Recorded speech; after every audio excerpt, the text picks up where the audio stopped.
And good morning and welcome to the VSA Capital 5-Minute Morning Miner on Thursday, the 7th of July. Good morning, Paul. Good morning to you as well. A little bit cloudy here, I see. It's a beautiful sunny morning down in Cornwall, although there's a rather nasty northerly wind, which is keeping the temperature down. Slightly annoying when you're trying to light the barbecue. Well, that sounds like you're working hard. I'm always working hard. I can do both, multitasking, but I'm not a woman. I won't even pretend to be. Anyway, look, yesterday we talked about has the commodity cycle hit the bottom, so to speak, and a big bounce actually yesterday afternoon and this morning in commodity stocks. So maybe we got it right, but it's early days. The cycle doesn't turn in 2 days, so to speak. We need to see more than that. Anyway, what news you got for us this morning, Paul?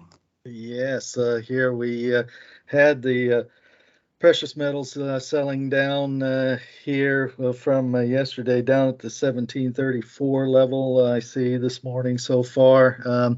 U.S. Mint came out yesterday with their June figures on sales of bullion, and they're well off both on a month-on-month basis and year-on-year for both gold and silver.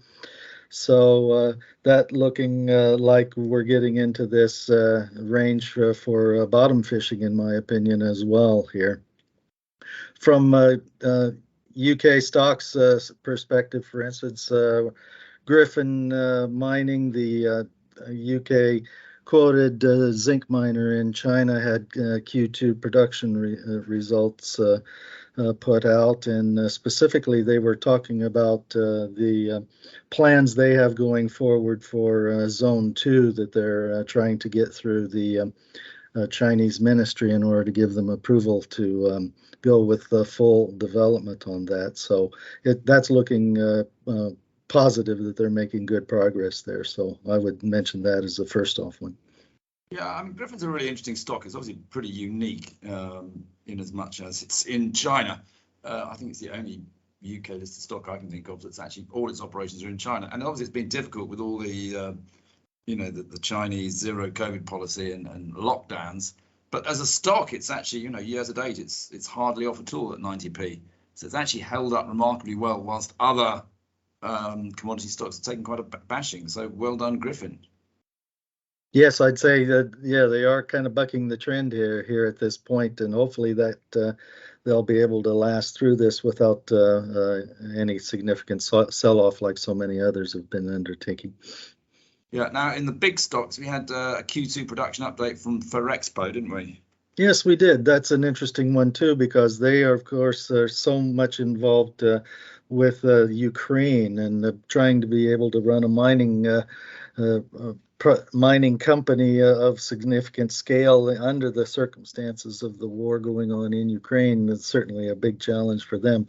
But they do have 3 pellet lines still running and still moving high grade iron ore pellets around into and out of the country as well, 4.4 million tons essentially in the latest statement that they've gotten produced at this point. So well done them. It means that at least for now they are managing to get things to keep moving. They would like to be able to move some pellets by sea, of course, but that will certainly depend on the Russians being willing to, give a corridor for seaborne traffic through the Black Sea, and that definitely is not a sure thing. Yeah, it's also tricky at the moment, isn't it? Now, also, we know you love a good drill result, Paul. Let's have a little chat about sentiment. I mean, sentiment's interesting because you'd think in a way it should have been performing quite well, but actually it's had a pretty torrid last 18 months, isn't it? I mean, it was up at 220p 18 months ago or so, now down at below 80p. What's the news this morning, Paul? Well, the news this morning, it's an exploration update release across their operations, and at least as far as exploration drilling underground here on these deep ores that they use to feed the concentrator to sweeten the open pit ore at the Sukari mine in Egypt, that's still looking very, very good at this point. We've got multi-tens of meters in many zone hits here running between 7 and 15 grams per ton here. So that's going to be able to continue to have that role in the Sukari operation for some time to come. They're also in the process here of working up some surface exploration targets for satellite mineralization of open pit style in the short to medium term. For me, that hasn't represented that much as far as the added mine life is concerned because they're relatively small and again probably just sweeteners to overall production grades because they are such a very large daily tonnage treated outfit. In West Africa, they're trying to deliver the Doropo pre-feasibility study by the end of this year, and the drilling has been completed, and they're just waiting to get the all the assays back in order to get that posted. Yeah, I mean, it's confusing me slightly. I probably ought to do a little bit more research because I probably don't know exactly why. But I mean, this is a stock, excuse me, fantastic shareholder list. BlackRock, Aberdeen, Schroders, Aberforth, 91. You can keep going. It's it's absolutely fantastic. It appears to yield now nearly 10%. Maybe there's views that they won't pay the dividend out. With a market cap of just under £1 billion. That's a good old size. Not quite sure why it's performed so badly. I have a funny feeling it's probably it's a bit of a buy down here because they do seem to be doing all the right things. Well, from an operational standpoint, it doesn't look like those are where the issues lie. So there must be something around the story as far as the shares are corporately. We'll see. All right. What else, Paul? I do need to mention this decision made by the EU yesterday on the EU taxonomy because it is important to the nuclear industry in particular for Europe.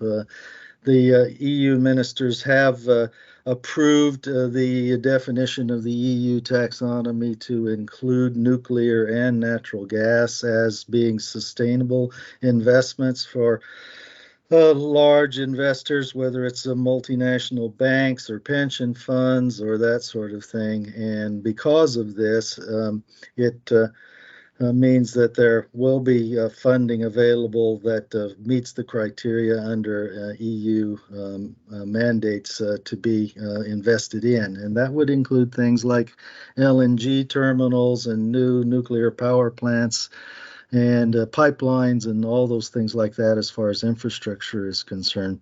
And that was acknowledged by the uranium market here because the price of uranium or spot price rose $1.50 since yesterday. All change in Europe in terms of energy supply, etc., as we know, because of the war in Russia.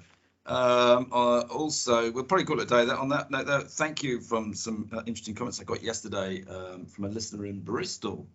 And some interesting ideas put to me. So thank you. Do send in comments if people have got any. We'll speak again tomorrow, Paul. Very good. See you then.